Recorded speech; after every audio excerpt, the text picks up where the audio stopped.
Good morning. आपला इतिहासाचा चौथा पाठ चालू होता 1857 स्वातंत्र्य लढा. 1857 स्वातंत्र्य लढा शिकण्यामध्ये आपण अगोदर 1857 स्वातंत्र्य लढ्यापूर्वीचे लढे जसं की शेतकऱ्यांनी केले, नंतर आदिवासी लोकांनी केले, नंतर रामोशी बांधवांना संघटित केलं होतं उमाजी नाईक, नंतर काही जमीनदार लोकांनी पण केले, राजेरजवाड्यांनी केले, हिंदी सैनिकांनी केले. मग 1857चा उठाव झाला कारण की ते पूर्वीचे लढे इंग्रजांनी दडपून टाकले होते. मग 1857चा जो लढा झाला याची काही कारणं होती. त्याच्यामध्ये आपण आर्थिक कारण पाहिली की इंग्रज भारतामध्ये आल्यामुळे भारतीय लोकांचं खूप आर्थिक नुकसान झालं. त्याच्यामध्ये शेतकऱ्यांचं झालं, सामान्य जनतेचं झालं, मध्यमवर्गीय लोकांचं झालं आणि त्यामुळेच भारतीय जनता या आर्थिक त्रासाला कंटाळली आणि नंतर मग त्यांनी इंग्रजांविरुद्ध उठाव केला. नंतर आपण सामाजिक कारण जसं सतीची चाल किंवा विधवा पुनर्विवाहाची चाल त्यांनी बंद केली. विधवा पुनर्विवाहाचा कायदा त्यांनी केला. त्यामुळेच आपल्या संस्कृतीमध्ये, आपल्या रूढी परंपरेमध्ये इंग्रज लोक हस्तक्षेप करत आहेत या कारणावरून 1857चा उठाव झाला. नंतर आपण राजकीय कारणं पाहिली की इंग्रजांनी आपली संस्थाने खालसा केली लॉर्ड डलहौसीने. त्याच नंतर मग त्यांनी अनेक राज्य जिंकली म्हणून तिथल्या राज्यांनी इंग्रजांविरुद्ध उठाव केला. नंतर हिंदी सैनिकांमधील असंतोष की त्यांच्यापेक्षा आपल्याला पगारी कमी होत्या, उच्चपदी नव्हती, विविध भत्ते मिळत नव्हते आणि या कारणामुळे इंग्रजांविरुद्ध उठाव झाला. आणि तत्कालीन कारण महत्वाचं ठरलं. कारण का तत्कालीन कारणामध्ये असं होतं की 1856 मध्ये इंग्रजांनी भारतीय लोकांना एक बंदूक दिली, लांब पल्ल्याची, लांबवर मारा करू शकणारी. त्या बंदुकीचं नाव होतं एनफिल्ड आणि या एनफिल्ड बंदुकीच्या कारतुसांना म्हणजे तिथल्या गोळ्यांना विशिष्ट आवरणाने पॅक केलेलं असायचं. मग ते विशिष्ट आवरण ते दाताने तोडावं लागायचं, पण ते आवरण गायीच्या आणि डुकराच्या चरबीपासून बनलेलं होतं. म्हणून हिंदू लोकांना गाय ही पवित्र मानली जाते आणि मुस्लिम लोकांना डुक्कर हे अपवित्र मानले जाते. ते दाताने त्याची चरबी तोडावी लागत असल्यामुळे त्यांना संतापला आणि त्यांनी त्याला विरोध केला की आम्ही हे बंदुका वापरणार नाही. म्हणून इंग्रज लोकांनी काय केलं की बंदुका ज्यांनी वापरल्या नाहीत अशा लोकांना त्यांनी जबर शिक्षा केली. मग अशा लोकांना जबर शिक्षा केल्यानंतर भरपूर सैनिक त्या ठिकाणी त्रासले. त्याच्यामध्ये एक बराकपूर छावणी होती. त्या बराकपूर छावणीमधल्या एका सैनिकाने, त्यांचं नाव होतं मंगल पांडे, त्याने काय केलं की मंगल पांडेंनी तिथल्या अधिकाऱ्याला गोळीने ठार करून टाकलं. म्हणून मंगल पांडेला पकडलं आणि त्यांना फाशी दिली. जेव्हा मंगल पांडेला फाशी दिली ही बातमी चहूकडे पसरली तेव्हा मात्र मग उठावाला सुरुवात झाली. जसं की मेरठ पर्यंत ही बातमी गेल्यानंतर मेरठच्या सैनिकांनी उठावाला सुरुवात केली. मग ते दिल्लीकडे निघाले. मग 12 मे 1857ला उठावाला सुरुवात झाली. दिल्ली जिंकून घेतली त्यांनी. नंतर मग त्यांनी बहादूर शाह यांच्याकडे नेतृत्व दिलं. मग हे जे उठावाचं लोण होतं हे पूर्ण भारतभर कसं पसरलं त्याच्यामध्ये सांगितलं होतं की उत्तर भारतमध्ये लखनौ असेल, कानपूर असेल, झाशी, बनारस, बरेली अशा अनेक भागामध्ये हा उठाव झाला होता. नंतर दक्षिण भारतामध्ये मग कोल्हापूर, नरगुंद, अहमदनगर वगैरे या भागांमध्ये, सातारा या भागांमध्ये उठाव झाला होता. कजार सिंहांनी उठाव केला होता. त्या कजार सिंहाच्या उठावामध्ये 400 भिल्ल स्त्रिया होत्या. त्याच्यामध्ये सुरगाण्याच्या राणी होत्या. मौली मोहम्मद हे सुद्धा त्या ठिकाणी होते. मौली अहमदुल्ला हे सुद्धा त्या ठिकाणी होते. म्हणजेच याच्यामध्ये पुरुष पण होते, स्त्रिया पण होते, हिंदू पण होते, मुस्लिम पण होते, अशा वेगवेगळ्या जातीचे, वेगवेगळ्या धर्माचे लोक या ठिकाणी होते. जरी हा उठाव सैनिकांनी केला तरी तिथे विविध लोकांनी उठावाचं नेतृत्व सांगितलं होतं तुम्हाला. नानासाहेब पेशवे, तात्या टोपे, बेगम हजरत महल, मौलवी अहमदुल्ला, अशा कुंवर सिंह, अशा अनेक लोकांनी नेतृत्व केलं. कारण त्यांना माहित होतं की बहादूर शाह हा एवढा ताकदवर नाही. जर बहादूर शाहकडे नेतृत्व दिलं तर मग 1857चा उठाव हा सक्सेस होऊ शकणार नाही. म्हणून वेगवेगळ्या भागाचं नेतृत्व वेगवेगळ्या लोकांनी केलं. परंतु इंग्रज याच्या परिस्थितीमधून लवकरच सावरले आणि इंग्रजांनी तो उठावाचा बिमोड केला. तो कसा केला ते पण सांगितलं की त्यांनी हा उठाव साम, दाम, दंड, भेद या सगळ्या नीतीचा अवलंब करून पूर्ण केला होता. मग साम, दाम, दंड, भेद या नीतीचा अवलंब केल्यामुळे त्यांनी या उठावाचं 6 महिन्यात जे गेलेले प्रांत होते ते जिंकून टाकले. पहिले दिल्ली जिंकली. बहादूर शाह याला रंगून या ठिकाणी पाठवून दिलं, कैद केलं त्याला. त्याच्यामध्ये आणि लक्ष्मीबाई किंवा कुंवर सिंह हे धारातीर्थ पडले म्हणजे मेले. नानासाहेब पेशवे आणि बेगम हजरत महल हे नेपाळला आश्रयाला चालले गेले. नंतर तात्या टोपे एकटे 10 महिने लढले पण ते सुद्धा पकडले गेले आणि त्यांना फाशी देण्यात आली. कारण फंद फितूरपणाचा वापर त्यांनी केला होता. मग अशा प्रकारे भारतामध्ये 1857चा उठाव हा अयशस्वी ठरला. यशस्वी होऊ शकला नाही. कारण 1857चा उठाव जर त्यावेळेस यशस्वी झाला असता तर भारताला स्वातंत्र्य मिळालं असतं. हे पण पाहिलं की हा उठाव सुरुवातीला फक्त आणि फक्त कोणी केला होता, तर सैनिकांनीच केला होता. याच्यामध्ये इतर लोक नव्हते. पण नंतर हळूहळू शेतकरी आले, कारागीर आले, मध्यमवर्गीय आले, बेरोजगार आले. नंतर त्याच्यामध्ये राजे रजवाडे आले, जमीनदार आले. असे अनेक लोकांनी याच्यामध्ये सहभाग घेतला. तरी सुद्धा इंग्रजांनी त्यांच्या नीतीचा, त्याच्या लष्करीच्या बळावर 1857चा उठाव हा दडपून टाकला होता. मग आता आपल्याला बघायचं आहे की या 1857चा उठावात अपयशी होण्याची कारण की भारतीय लोकांना अपयश का आले, त्याची आपल्याला 5-6 कारणं आहेत, ती व्यवस्थित पाहू. की मग भारतीय जनता या उठावामध्ये सुरुवातीला यशस्वी झाली होती, त्यांना खूप यश मिळालं होतं. परंतु नंतर ते हळूहळू पराभव होऊ लागले आणि अपयशी झाल्यानंतर मग हा जो उठाव आहे, हा उठाव इंग्रजांनी जिंकून टाकला. मग अपयशी होण्याचे पहिलं कारण आहे, लढ्याचा प्रसार पूर्ण भारतभर झाला नाही. लढ्याचा प्रसार भारतभर झाला नाही. आपण सुरुवातीला असं पाहिलं होतं की हा जो लढा आहे हा पूर्ण भारतामध्ये झाला, उत्तर भारतामध्ये पण झाला आणि दक्षिण भारतामध्ये पण झाला. परंतु जरी पूर्ण भारतामध्ये झाला असला तरी भारताचे जे काही भाग होते ते भाग राहून गेले. म्हणजेच काय की भारतामध्ये जर कधी पूर्ण टोटल भारतामध्ये 100% भारतामध्ये जर हा उठाव झाला असता तर कदाचित इंग्रजांचा पराभव झाला असता. इंग्रजांचं लष्कर खूप जास्त होतं आपल्याला माहिती आहे, परंतु एवढ्या मोठ्या भारतावर त्यांना नियंत्रण ठेवता आलं नसतं. परंतु काय झालं की या उठावामध्ये सुरुवातीला भारतीय लोकांना यश मिळालं, भारतीय सैनिकांना यश मिळाले. भरपूर प्रदेश जिंकून घेतले त्यांनी, दिल्ली जिंकली, नंतर वेगवेगळ्या भागात कानपूर वगैरे हे भाग जिंकून घेतले. परंतु नंतर ते हळूहळू अपयशी ठरले, कारण पूर्ण भारतामध्ये या लढ्याचा प्रसार झाला नव्हता. भारताचे काही भाग राहून गेले होते, जसं पंजाबमध्ये हा उठाव झालाच नाही. नंतर राजपुताना म्हणजे जरी राजस्थानमध्ये थोडक्यात झाला असला तरी पूर्ण राजस्थानमध्ये झालाच नाही. राजपुतानांचा काही भाग राहून गेला. नंतर बंगालचा काही भाग राहून गेला. नंतर ईशान्य भारत म्हणजे ते आपण आसाम, अरुणाचल प्रदेश, सिक्कीम, मिझोराम हे जे राज्य आहेत, या राज्यामध्ये 1857चा उठाव झालाच नाही. मग ईशान्य भारत राहून गेला, राजपुताने राहून गेले, बंगालचा काही भाग राहून गेला, पंजाब राहून गेला. मग या भागामध्ये जर हा उठाव झाला नसेल तर मग हा उठाव अयशस्वी ठरला. मग अयशस्वी ठरण्याचं हे पहिलं कारण आहे की लढ्याचा प्रसार भारतभर झालाच नाही. जरी भारताच्या 70% भागात झाला असला तरी 30% भाग कसाच राहून गेला. पंजाब, राजपुतान्यांचा म्हणजे राजस्थान, बंगालचा काही भाग आणि ईशान्य भारत या भागामध्ये जर झाला असता तर कदाचित भारताला यश मिळालं असतं. मग भारत पराभव होण्याचं हे पहिलं कारण आहे की लढ्याचा प्रसार पूर्ण भारतभर झाला नाही. सर्वमान्य नेत्याचा अभाव. दुसरं, सर्वमान्य नेत्याचा अभाव. आपण असं पाहिलं की भारताचं नेतृत्व एका व्यक्तीकडे दिलं होतं, त्याला सम्राट ही पदवी दिली होती. आठवा थोडंसं काय असेल बरं का. तर भारताचं नेतृत्व एका व्यक्तीकडे दिलं होतं, त्या व्यक्तीचं नाव आहे बहादूर शाह. त्याला सम्राट ही पदवी दिली होती.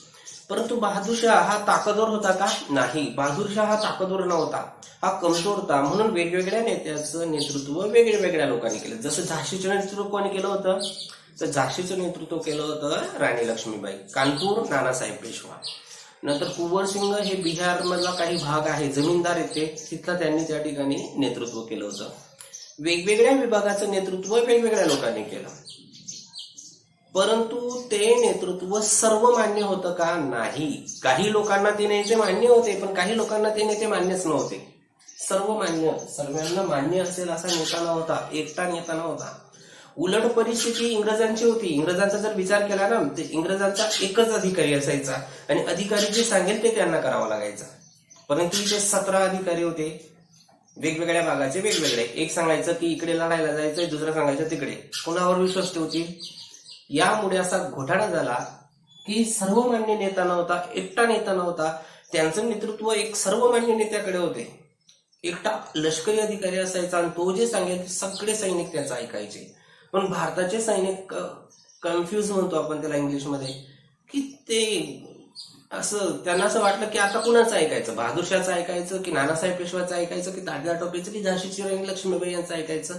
म्हणजे सर्वमान्य नेताच नव्हता, आणि सर्वमान्य नेता नसल्यामुळे त्यांना निर्णय घेताना खूप अडचणी आल्या, आणि सर्वमान्य नेता नसल्यामुळे निर्णय घेण्यात अडचणी असल्यामुळे मग भारतीय लोकांचा त्या ठिकाणी पराभव झाला, भारतीय सैनिकांचा पराभव झाला. म्हणजे लढ्याचं अपयशी होण्याचं कारण आहे सर्वमान्य नेत्याचा अभाव. हे सुद्धा खूप महत्वाचं आहे. तिसरं आहे राजे रजवाड्यांचा पाठिंब्याचा अभाव.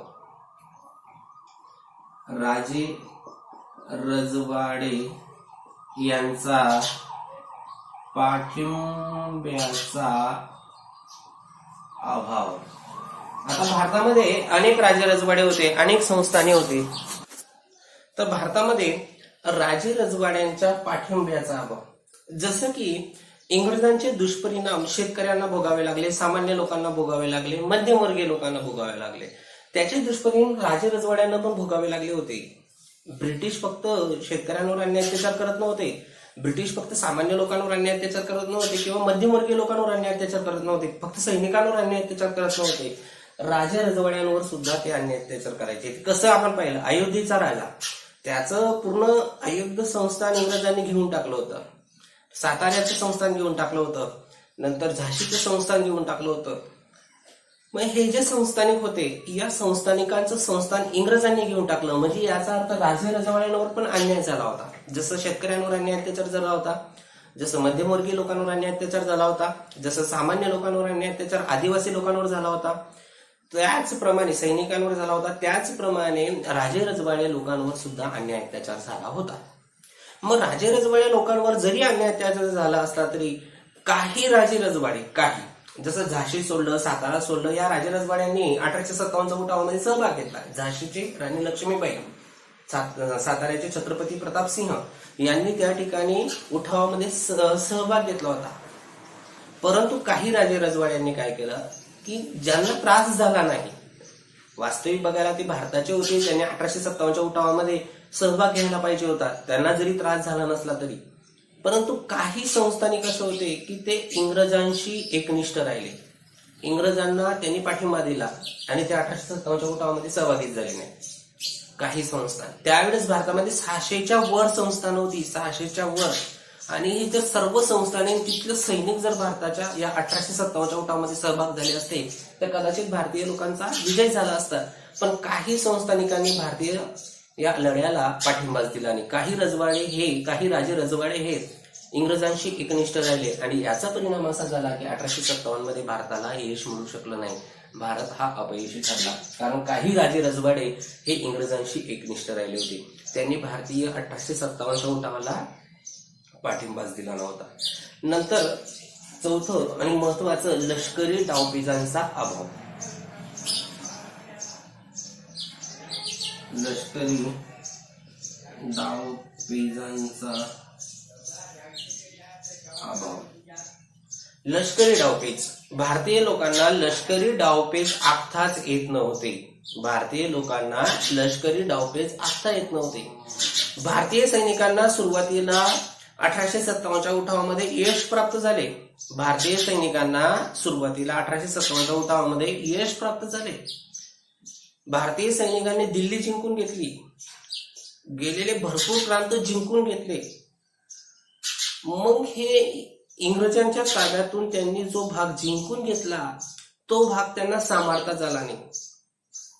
जर त्यांनी तो सांभाळून ठेवला असता, उदाहरणार्थ दिल्ली जिंकली, आता दिल्ली ही राजधानी होती भारताची, ती जर जिंकून टाकली असती आणि ती सांभाळून ठेवली असती, त्याच्यावर इतर राजांचं राज्य टिकून ठेवलं असतं. जसं बख्त खानने दिल्लीची जबाबदारी स्वीकारली होती, ती जर त्यांनी सांभाळून ठेवली असती तर इंग्रजांचा जो कॉन्फिडन्स म्हणतो आपण त्याला, आत्मविश्वास, तो आत्मविश्वास कमी होऊन गेला असता. पण इंग्रजांनी दिल्ली लवकर जिंकून टाकली आणि नंतर हळूहळू गेलेले प्रांत जिंकून टाकले. मग तर दिल्ली जिंकल्यानंतर जर त्यांनी सांभाळली असती तर कदाचित भारतीय लोकांचा विजय झाला असता. परंतु झालं काय, भारतीय लोकांना दिल्ली सांभाळता आली नाही आणि इंग्रजांनी ते जिंकून टाकली. कारण इंग्रजांकडे डावपेच होते. डावपेच खूप महत्वाचे असतात. जर एखादं युद्ध लढायचं असेल तर फक्त शौर्य असून चालत नाही, तुमच्याकडे फक्त ताकद असून चालत नाही. जर तुम्हाला डावपेच आखता आले तर मग तुम्ही त्या ठिकाणी जिंकू शकता. उदाहरणार्थ छत्रपती शिवाजी महाराज, आपण राज्याचा विचार करू. छत्रपती शिवाजी महाराज यांच्याकडे आधुनिक शस्त्र होती का? नव्हती. त्यांच्याकडे जास्त सैन्य होतं का? नव्हतं. तरी त्यांचा विजय का व्हायचा? कारण शिवाजी महाराज यांना डावपेच आखता येत होते. शिवाजी महाराज यांच्याकडे गनिमी कावा होता आणि या डावपेचांमुळे ते जिंकायचे. अगदी त्याचप्रमाणे 1857च्या उठावामध्ये जर भारतीय लोकांना डावपेच आखता आले असते तर भारतीय लोक जिंकले असते. पण भारतीय लोकांना डावपेच आखताच येत नव्हते आणि डावपेच आखता आल्या नसल्यामुळे भारतीय लोकांचा पराभव झाला. दुसरी गोष्ट की भारतीय लोकांकडे जी शस्त्र होती ही जुनी होती किंवा आधुनिक बंदुका नव्हत्या, तोफखाना नव्हता. पण इंग्रजांकडे आधुनिक तोफखाना होता, बंदुका होत्या, आधुनिक शस्त्र होती आणि या कारणामुळे त्या इंग्रजांचा विजय झाला होता. भारतीय लोकांचं नेतृत्व फक्त एकच व्यक्तीने केलं होतं का? नाही. वेगवेगळ्या भागाचं नेतृत्व वेगवेगळ्या लोकांनी केलं होतं. परंतु इंग्रजांचं नेतृत्व फक्त एकच लोकांनी केलं होतं. तो एकच होता फक्त सेनापती. तो जो सांगेल त्याचं त्यांना ऐकावं लागायचं. त्यातल्या त्यात भारतीय लोकांकडे दळणवळण नव्हतं, वाहतूक नव्हती. समजा जर कधी दिल्लीच्या लोकांना मेरठमध्ये जायचं असेल तर मग ते पायी पायी जायचे, खूप वेळ लागून जायचा. पण इंग्रजांचं लष्करचं तसं नव्हतं.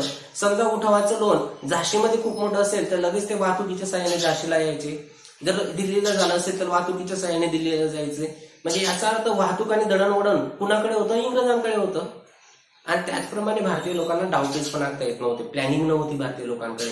इकडे गेले तर गेलेच, तिकडे गेले तर गेलेच. या गोष्टीमुळे भारतीय लोकांचा पराभव होऊन गेला आणि इंग्रजांचा विजय झाला. म्हणजे डावपेच, जर भारतीय लोकांकडे डावपेच पण राहिले असते तर कदाचित भारतीय लोकांचा विजय झाला असता. परंतु डावपेचांचा अभाव होता, भारतीय लोकांना डावपेच आखता येत नव्हते आणि या कारणामुळे भारतीय लोकांचा पराभव होऊन गेला.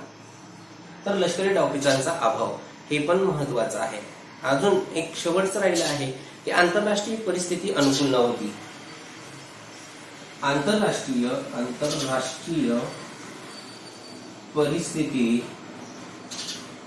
अनुकूल नव्हती. आंतरराष्ट्रीय परिस्थिती अनुकूल नव्हती. भारतीय लोकांना आंतरराष्ट्रीय परिस्थिती अनुकूल नव्हती म्हणजेच काय की त्यावेळेस इंग्रज आणि रशिया यांच्यामध्ये एक युद्ध सुरू होतं, क्रिमियन युद्ध. इंग्लंड व रशिया यांच्यामध्ये एक युद्ध सुरू होतं, क्रिमियनचं युद्ध म्हणतात त्याला. लक्षात ठेवायचं, क्रिमियनचं युद्ध सुरू होतं. आता क्रिमियनचं युद्ध सुरू असल्यामुळे इंग्रजांनी ते युद्ध जिंकून टाकलं. आता एक लक्षात घ्या, इंग्लंड हा देश अतिशय लहान देश, रशिया हा देश जगातला सगळ्यात मोठा देश. आता इंग्रज लोकांनी एवढ्या लहान देशाने एवढ्या मोठ्या देशाचा पराभव करून टाकला. कॉन्फिडन्स कोणाकडे होता? मग आत्मविश्वास कोणाकडे होते? इंग्रजांकडे होता. की जर आपण एवढ्या मोठ्या देशाचा पराभव, जगातला सगळ्यात ताकदवान देश, जगातला सगळ्यात मोठ्या देशाचा जर पराभव आपण करू शकत असला तर मग भारत काय गोष्ट आहे. म्हणून तसंच त्यांच्याकडे पाणबुड्या भरपूर होत्या. म्हणजे जलमार्गाद्वारे ते सुद्धा युद्ध करू शकत होते. भारतीय लोकांकडे काय होते? भारतीय लोकांकडे त्यावेळेस काहीच नव्हतं. भारतीय लोक फक्त संख्येच्या बाबतीत जास्त असतील पण मग बाकी गोष्टी तर नव्हत्याच. पाणबुड्या काय असतात ते माहितीच नव्हतं. नंतर मग आत्मविश्वास नव्हता. छोटे छोट्यांमध्येच पराभव होऊन गेला.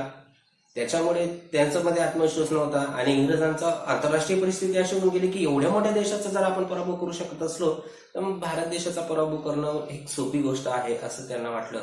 म्हणून या आंतरराष्ट्रीय परिस्थिती अनुकूल नसल्यामुळेच भारतीय लोकांचा पराभव झाला. एक लक्षात घ्या, तुम्हाला कारणे त्यामध्ये विचारलं जाईल की भारतीय लोकांचा 1857च्या उठावामध्ये पराभव का झाला, तर ही 5 कारणे आहेत. की लढ्याचा प्रसार पूर्ण भारतभर होऊ शकला नाही. लढा जरी भारतामध्ये 70% भागामध्ये झाला असला तरी 30% भाग तसाच राहून गेला. पंजाब, राजस्थान, ईशान्य भारत आणि बंगालचा काही भाग. सर्वमान्य नेत्याचा अभाव, लोकांना मान्य असतील असा नेता नव्हता. जसं बहादूर शाह तर कुणालाच चालत नव्हता तरी सुद्धा तो आपल्या भारताचा सम्राट होता. राजे रजवाडे यांचा अभाव होता. जरी राजे रजवाड्यांमध्ये अयोध्या असेल, झाशी असेल किंवा सातारा असेल या राजांनी पाठिंबा दिला पण 600च्या वर संस्थान होती आणि बाकीच्या संस्थांनी ती इंग्रजांशी एकनिष्ठ राहिली होती. लष्करी डावपेच नव्हती भारतीय लोकांकडे, आधुनिक शस्त्र नव्हती, त्यांना प्लॅनिंग करता येत नव्हती. या साऱ्या गोष्टींमुळे त्यांचा पराभव झाला. आणि आंतरराष्ट्रीय परिस्थिती, जसं की इंग्लंडने एवढ्या मोठ्या देशाचा पराभव केला होता तसं भारताने अजून कोणाचाही पराभव केला नव्हता. त्यामुळे भारतीय लोकांचा पराभव झाला. मग 1857चा उठाव अयशस्वी झाल्यानंतर मग भारतामध्ये काय झालं तर त्याचे परिणाम आपल्याला बघायचे आहे. तर स्वातंत्र्य लढ्याचे परिणाम बघू आपण.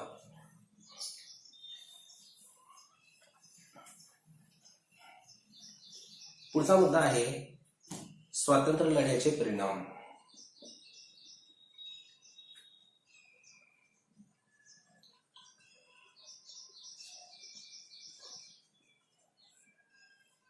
स्वातंत्र्य लढ्याचा एक मोठा परिणाम असा झाला की ईस्ट इंडिया कंपनीची सत्ता ही संपून गेली भारतातून.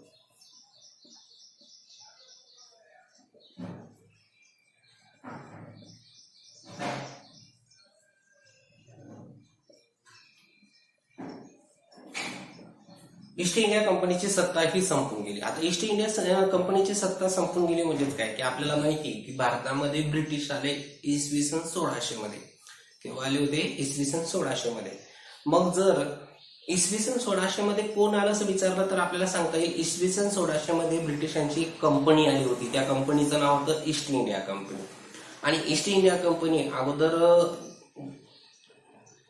जनरल असायचा, नंतर त्याच्या जागी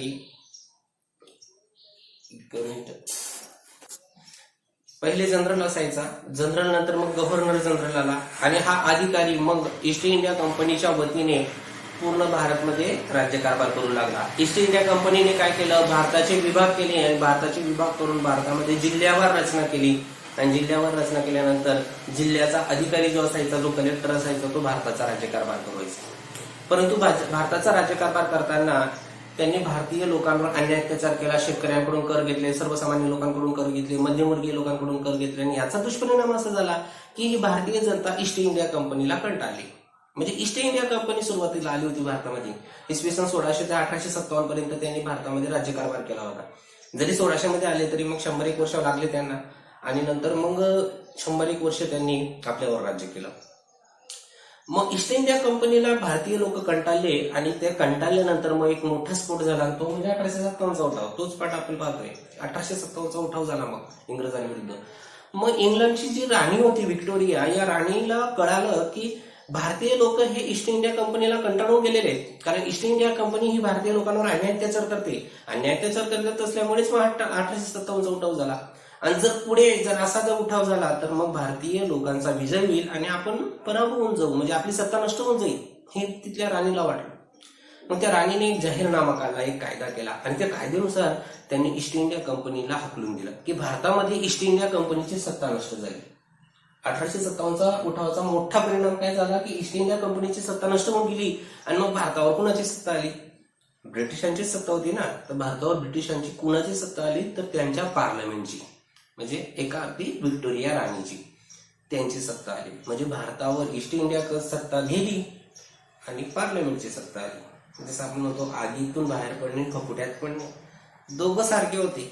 ईस्ट इंडिया कंपनी काय, पार्लमेंट काय, सारखे होते. परंतु एक त्यांनी वेगळंच असं सांगितलं की आमची जी सत्ता आहे ईस्ट इंडिया कंपनीची ही नष्ट होऊन जाईल, कारण ही तुमच्यावर अन्याय अत्याचार करते, तुम्हाला चालत नाही तर मग ही नष्ट. आणि त्याच्या जागी काय पाठवलं? मग ब्रिटिशांचं पार्लमेंट पाठवलं आणि मग ब्रिटिश पार्लमेंट भारतावर राज्य करू लागलं. मग ब्रिटिश पार्लमेंट भारतावर राज्य करत असल्यानं त्यांचा एक व्यक्ती असायचा ज्याला गव्हर्नर जनरल म्हणायचो आपण. मग गव्हर्नर जनरलच्या जागी आता गव्हर्नर जनरल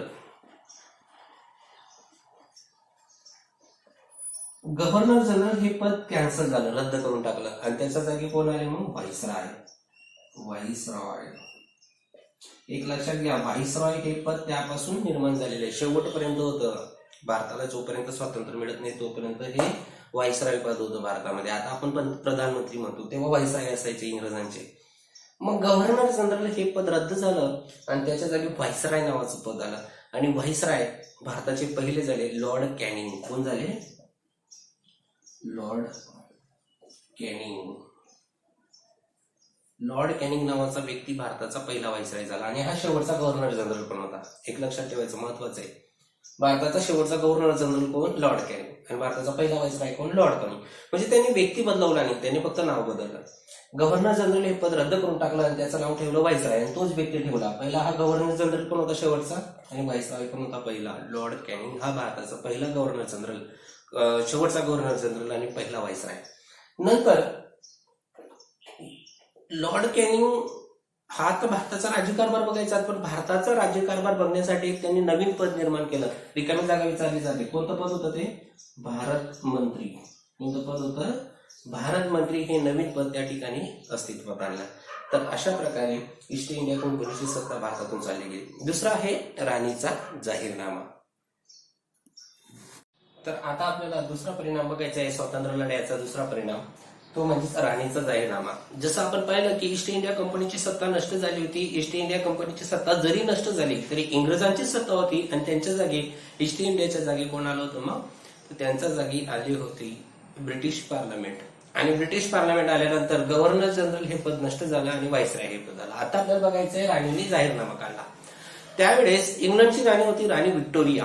आणि राणी व्हिक्टोरियाने असं पाहिलं होतं की भारतामध्ये जो 1857चा उठाव झाला, हा 1857चा उठाव ब्रिटिशांनी केलेल्या अन्याय अत्याचारामुळे, त्यांच्या ईस्ट इंडिया कंपनीने केलेल्या अन्याय अत्याचारामुळे, मग त्यांनी भारतीय लोकांना चांगले चांगले आश्वासन दिले की जी ईस्ट इंडिया कंपनीने केलं ते आता आम्ही करणार नाही. म्हणजे आमच्यापासून तुम्हाला आता त्रास होणार नाही. ईस्ट इंडिया कंपनी विरुद्ध तुम्ही गेले आणि तुम्ही 1857चा उठाव केला, परंतु ईस्ट इंडिया कंपनीने ज्या चुका केल्या त्या चुका आता आम्ही पुन्हा करणार नाही.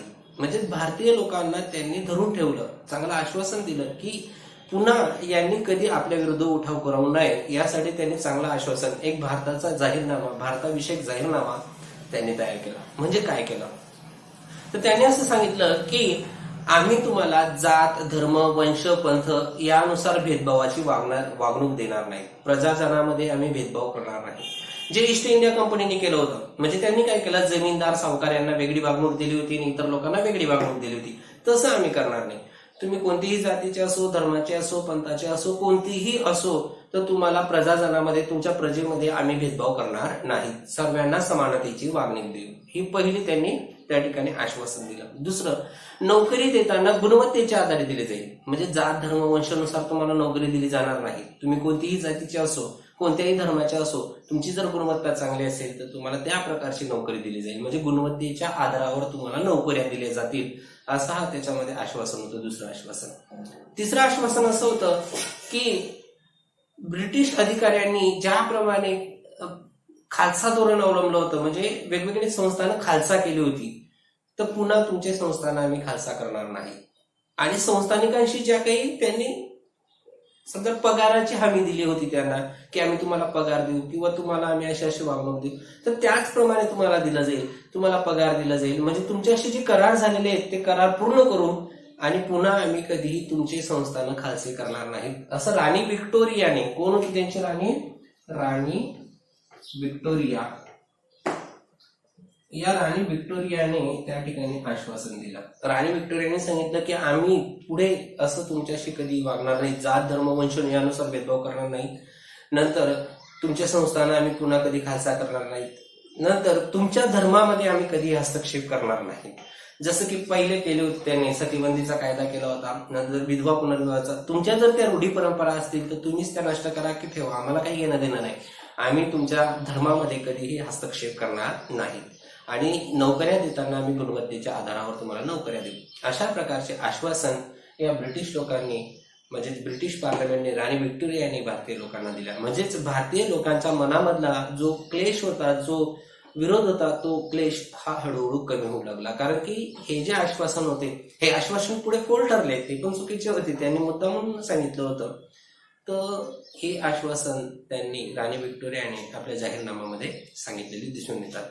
आता पुढचा आहे लष्कराची पुनर्रचना. स्वातंत्र्य लढ्याचा तिसरा जो परिणाम आहे तो म्हणजे लष्कराची पुनर्रचना. लष्कराची पुनर्रचना. आता लष्कराची पुनर्रचना म्हणजे नेमकं काय? हे जो उठाव झाला 1857चा उठाव, हा लष्करामुळे झाला होता. कारण आपण पाहिलं होतं मंगल पांडेने एका अधिकाऱ्याला ठार केलं, मंगल पांडेला फाशी दिली. मंगल पांडेची बातमी जेव्हा मेरठला पोहोचली तेव्हा मेरठच्या सैनिकांनी उठावाला सुरुवात केली. म्हणजे खरी सुरुवात ही लष्करापासून झाली होती.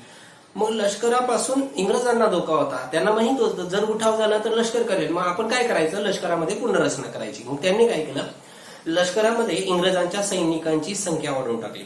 पूर्वी काय होतं, लष्करामध्ये भारतीयांची संख्या जास्त होती, पण त्यांनी भारतीयांची संख्या कमी केली आणि इंग्रजी सैनिकांची संख्या जास्त करून टाकली. नंतर जे अधिकारी होते ते अधिकारी फक्त त्यांनी इंग्रज ठेवले. पूर्वी काही काही अधिकारी भारतीय पण असतील, काही काही असतील, बरं का, जास्त नव्हते, काही काही असतील, पण त्यांनी आता जी मुख्य ठिकाण होतं, जसं बराकपूर होतं, मेरठ होतं, मुंबई होतं, कोलकाता होतं. या ठिकाणी ज्या लष्करी छावण्या होत्या त्या लष्करी छावण्यामधले अधिकारी हे ब्रिटिशच होते. नंतर ज्या आधुनिक बंदुकी होत्या किंवा तोफखाना होता, हा तोफखाना त्यांनी फक्त ब्रिटिशांच्या ताब्यात ठेवला, फक्त ब्रिटिशांच्या ताब्यात. कारण त्यांना माहित होतं जर कधी भारतीय सैनिकांना हे आधुनिक तोफखाना देऊन टाकला तर हा आधुनिक तोफखाना ते आपल्या विरुद्धच वापरतील. मग असं न होता आपण काय करायचं की हा तोफखाना फक्त ब्रिटिशांच्या ताब्यात ठेवायचा. म्हणून त्यांनी तो तोफखाना ब्रिटिशांच्या ताब्यात ठेवला. आणि पुढे असं केलं की जातवार लष्कराची विभागणी केली. म्हणजे समजा वेगळ्या जातीचे असतील, एखादं जात असेल तर ती एका लष्करामध्ये त्याच जातीचे लोक, दुसऱ्या लष्कराच्या छावणीत त्याच जातीचे लोक, जातवार विभागणी करून टाकली त्यांनी, एकत्र ठेवलं नाही. आता त्यांना माहिती होतं भारतीय नीती, त्यांना असं माहित होतं की जर कधी एका जातीवर अन्याय झाला तर दुसरी जात त्या ठिकाणी हस्तक्षेप करत नाही, किंवा तिसऱ्या जातीवर अन्याय झाला चौथी जात त्या ठिकाणी हस्तक्षेप करत नाही, फक्त त्या जातीचे लोक त्या ठिकाणी हस्तक्षेप करतात. मग काय केलं त्यांनी, समजा एखादी आता मेरठ छावणी वेगळ्या जातीचे लोक ठेवले, बराकपूर छावणी वेगळ्या जातीचे लोक ठेवले, जातवार विभागणी करून टाकली. का, ते एकत्र येऊ नये म्हणून. एकत्र जर आले तर मग 1857 सारखा उठाव होईल, 1857चा उठाव झाला की मग परत पराभव होईल. मग असं न ठेवता त्यांनी जातवार विभागणी केली. तर अशी ही लष्करामध्ये पुनर्रचना त्यांनी करून टाकली. त्याला म्हणतात लष्कराची पुनर्रचना. 3 परिणाम पाहिले आपण. पहिला परिणाम पाहिला की ईस्ट इंडिया कंपनीची सत्ता गेली. दुसरा परिणाम पाहिला की राणीने जाहीरनामा काढला, भारतीय लोकांना आश्वासन देणारा. आणि तिसरा परिणाम लष्कराची पुनर्रचना. आणि आता शेवटचा आहे धोरणात्मक बदल.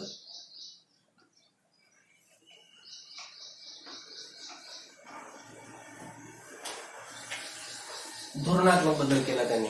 आता इंग्रजांनी धोरणात्मक बदल कसा केला की त्यांनी अगोदरच सांगितलं होतं की आम्ही तुमच्या धर्मामध्ये कोणताही प्रकारचा हस्तक्षेप करणार नाही.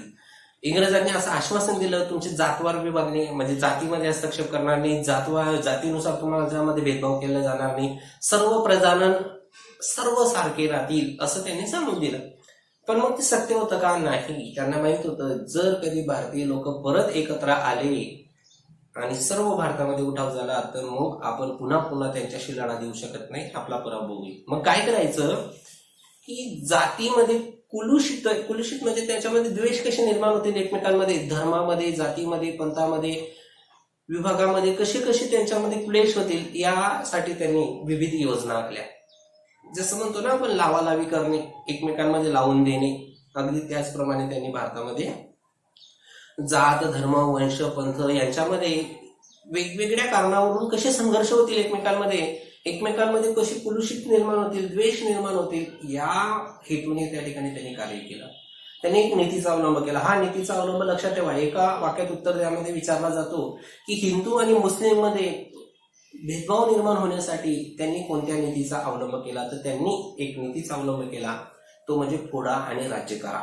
कोणत्या नीतीचा अवलंब केला, फोडा आणि राज्य करा. हे विचारलं जातं तुम्हाला, फोडा आणि राज्य करा या नीतीचा अवलंब त्यांनी केला. कोणत्या नीतीचा अवलंब केला, फोडा आणि राज्य करा. हिंदू मुस्लिम यांच्यामध्ये फूट पाडण्यासाठी त्यांनी कोणत्या नीतीचा अवलंब केला, फोडा आणि राज्य करा या नीतीचा त्यांनी अवलंब केला. त्यांनी त्यांच्यामध्ये लावून देण्याचं काम केलं, फोडा आणि राज्य करा या नीतीचा अवलंब करून. तर अशा प्रकारे हा 1857चा उठाव होता. कोणत्या कारणामुळे झाला, त्याची व्याप्ती कशी होती, नंतर पराभव का झाला आणि मग त्याचे परिणाम काय झाले ते आपण पाहिले. 1857 उठावामध्ये जरी भारताचा पराभव झाला तरी भारतीय लोकांना कळून चुकलं की जर कधी इंग्रजांच्या विरोधात लढायचं असेल तर आपल्याला एकत्र येण्याशिवाय काहीही पर्याय नाही. एकत्र यायला पाहिजे, एकत्र येऊ तेव्हाच त्या ठिकाणी इंग्रजांचा पराभव होईल. म्हणजे 1857चा उठाव जरी भारताला 1947ला स्वातंत्र्य मिळालं तरी 1857च्या उठावामधून भारतीय लोकांना प्रेरणा मिळाली. भारतीय लोकांमध्ये आत्मविश्वास वाढला की असा उठाव जर झाला तर मग भारत त्या ठिकाणी स्वतंत्र होईल. असा होता 1857चा उठाव. याचा जो स्वाध्याय असेल हा स्वाध्याय चांगल्या अक्षरामध्ये आपण आपल्या वहीमध्ये लिहून घ्यायचा आहे.